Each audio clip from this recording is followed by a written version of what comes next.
கணவரை பிரிந்து வாழ்ந்த தன்னை இளைஞர் பாலியல் வன்கொடுமை செய்து ஏமாற்றி விட்டதாக பெண் ஒருவர் தீக்குளித்து தற்கொலைக்கு முயன்ற சம்பவம் பரபரப்பை ஏற்படுத்தியது.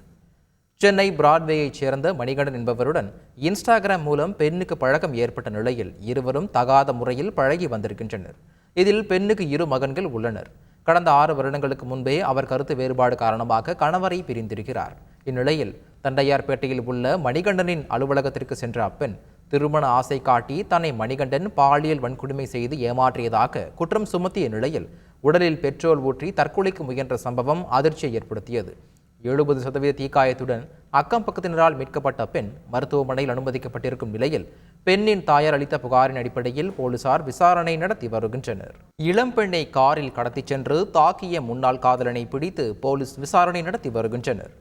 சென்னை அண்ணா நகரில் உள்ள தனியார் IAS பயிற்சி மையத்தில் ஆசிரியையாக வேலை பார்த்து வரும் இளம்பெண்ணும் குரோம்பேட்டை ராதா நகரைச் சேர்ந்த கார்த்திக் என்பவரும் ஒரே கல்லூரியில் படிக்கும்போது காதலித்து வந்துள்ளனர். கருத்து வேறுபாடு காரணமாக அந்த பெண் காதலை முறித்து கொண்ட நிலையில் அவரிடம் சமாதானம் பேசுவதற்காக கார்த்திக் காரில் அழைத்து சென்றுள்ளார்.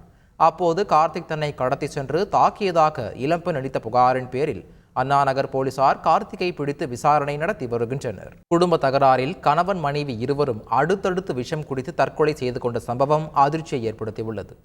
பெரம்பலூர் மாவட்டம் குன்னத்தை அடுத்துள்ள கொலப்பாடி கிராமத்தைச் சேர்ந்த தம்பதி நடராஜன், சோலையம்மாள். இவர்களுக்கு 2 மகன்கள் உள்ள நிலையில் அடிக்கடி இருவருக்கும் தகராறு ஏற்பட்டு வந்ததாக கூறப்படுகிறது. சம்பவத்தன்று இரவு ஏற்பட்ட தகராறில் சோலையம்மாள் விஷம் குடித்து வீட்டு மயங்கி விழுந்துள்ளார். உடனடியாக அவரை அரசு மருத்துவமனையில் நடராஜன் சேர்த்த நிலையில் சிகிச்சை பலனின்றி அவர் உயிரிழந்தார்.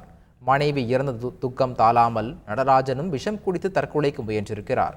இதனால் அதிர்ச்சியடைந்த உறவினர்கள் நடராஜனை மருத்துவமனைக்கு கொண்டு சென்ற நிலையில் செல்லும் வழியிலேயே அவர் உயிரிழந்தது சோகத்தை ஏற்படுத்தியுள்ளது. செய்திகளை உடனுக்குடன் தெரிந்து கொள்ள உடனே சப்ஸ்கிரைப் பண்ணுங்க.